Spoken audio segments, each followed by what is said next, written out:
টাটকা টাটকা শাকসবজি খেতে কে না পছন্দ করে, যদি সেটা হয় নিজের বাড়ির নিজের হাতে লাগানো। কথায় আছে নিজের জিনিস অল্প হইলেও স্বাদ বেশি। আসসালামু আলাইকুম, সবাই কেমন আছেন? আশা করি সকলে অনেক ভালো আছেন। আজকে সকালে ঘুম থেকে উঠে বাহিরে এসে দেখি আপু কাজ করতেছিল। এটা হচ্ছে দড়ির তৈরি খাট, এটা আমাদের ভাষায় আমরা খাটলা বলি। আমার আপুর গ্রামে প্রায় সকলের ঘরে ঘরে এই খাটটা রয়েছে। দেন বাইরে এসে দেখি আবহাওয়ার এই অবস্থা। আজকে প্রচুর পরিমাণে শীত পড়েছিল, কুয়াশার কারণে আশেপাশে কোনো কিছু দেখা যাচ্ছিল না। আর এটা হচ্ছে আপুর বাড়ির পেছনের সাইড, পেছনে অনেক বড় জায়গা ফাঁকা ছিল, সেখানে আপু নিজের হাতে রসুন পেঁয়াজ আরও অনেক কিছু লাগিয়েছে। এখানে রসুন পেঁয়াজ অনেক ভালো হয়েছে, আরও নাকি অনেক কিছু লাগিয়েছিল, ওগুলা নাকি ছাগলে খেয়ে ফেলছে। দেন এখানে শুধু রসুন আর পেঁয়াজ লাগিয়েছিল, আরও নাকি রসুন পেঁয়াজের বীজ লাগানোর সময় শর্ট পড়েছিল, ওই জন্য আর লাগাতে পারিনি। আর এটা হচ্ছে দেখুন মিষ্টি কদু কত বড়, এই মিষ্টি কদুটার ওজন প্রায় 7 কেজি। এই জাংলিটার মধ্যেই একটাই মিষ্টি কদু আছে, আরও নাকি প্রায় 200টার মতন মিষ্টি কদু হয়েছিল, বাট সবগুলো ছোট থাকতেই পচে পড়ে গিয়েছে, আর এই একটাই অবশিষ্ট আছে।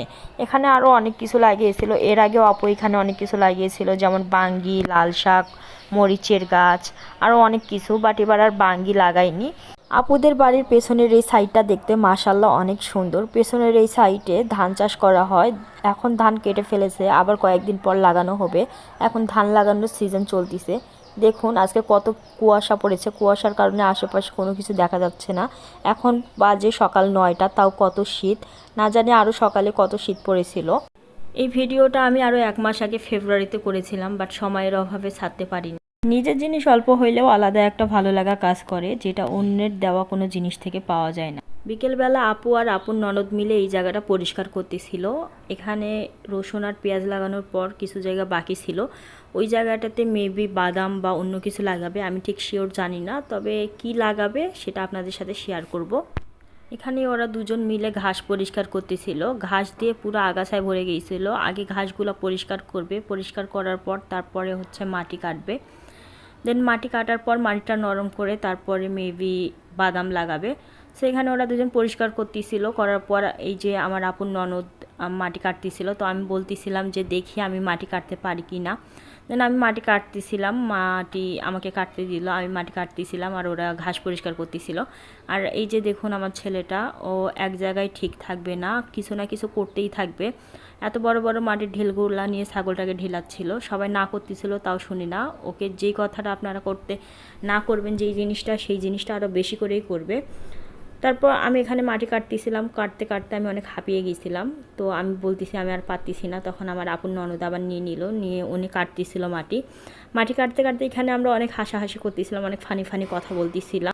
আসলে গল্প ও মজা করলে কাজ আরও তাড়াতাড়ি হয়ে যায়। আর এই যে দেখুন কিউটের ডিব্বা আসতেছে, এটা হচ্ছে আমার আপুর মেজো জায়ের মেয়ে, ওর নাম হচ্ছে মাইশা বিনতে মাহি। ও দেখেন আস্তে আস্তে পড়ে গেছে, মাশাল্লাহ দেখতে অনেক কিউট। কে একটা কথা জিজ্ঞাসা করলেও সহজে উত্তর দিবে না, দেখতে হাবাবোবা লাগলেও ও আসলে অনেক চালাক ও চঞ্চল প্রকৃতির। এদিকে গল্প করতে করতে মাটি কাটাও প্রায় শেষ হয়ে গেছে, আর সব বাচ্চাগুলাও এসে হাজির। ওরা এসে বলতেছিল ওরাও নাকি মাটি কাটবে। তারপরে আমরা তাড়াহুড়া করে এখান থেকে চলে আসলাম, সন্ধ্যাও প্রায় হয়ে গেছে। বাড়িতে এসে এই যে দেখুন সবগুলা বাচ্চার মারামারি লেগে গেছে। সবগুলো এক জায়গায় থাকলে মারামারি যা লাগবেই, এটা কোনো সন্দেহ নাই।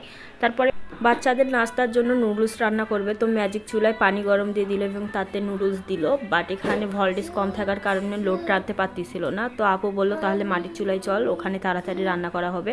তো আপু আর আমি মাটির চুলায় চলে আসলাম। আসার পর আপু কড়াইয়ে নুডলসগুলো ঢেলে দিল এবং মাটির চুলাটা জ্বালাই দিল। আসলে মাটির চুলার মতন রান্নার স্বাদ গ্যাসের চুলায় কখনো হবে না। তারপর কড়াইয়ের মধ্যে মরিচ পেঁয়াজ দিয়ে দিল। আর এদিকে বাচ্চারা তো খাওয়ার জন্য কাঁদতেছে, ওদের অনেক ক্ষুধা লেগে গেছে। দেখতে দেখতে এদিকে নুডলসটাও সিদ্ধ হয়ে গেল। আমি এখানে আপুকে লাইট দেখাচ্ছিলাম, চুলার কাছে লাইটটা নষ্ট হয়ে গিয়েছে, সেজন্য অন্ধকার হয়েছিল। নুরান বারবার এসে ফোনটা চাচ্ছিল, ফোনে কার্টুন দেখবে, আমি ওকে দিচ্ছিলাম না, জন্য কাঁদতেছিল। দেন এদিকে নুডলসটাও রান্না করা শেষ, আমরা ওখান থেকে চলে আসলাম।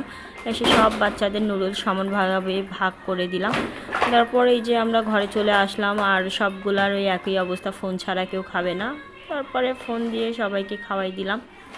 ভিডিওটা এই পর্যন্ত, সবাই ভালো থাকবেন, আল্লাহ হাফেজ।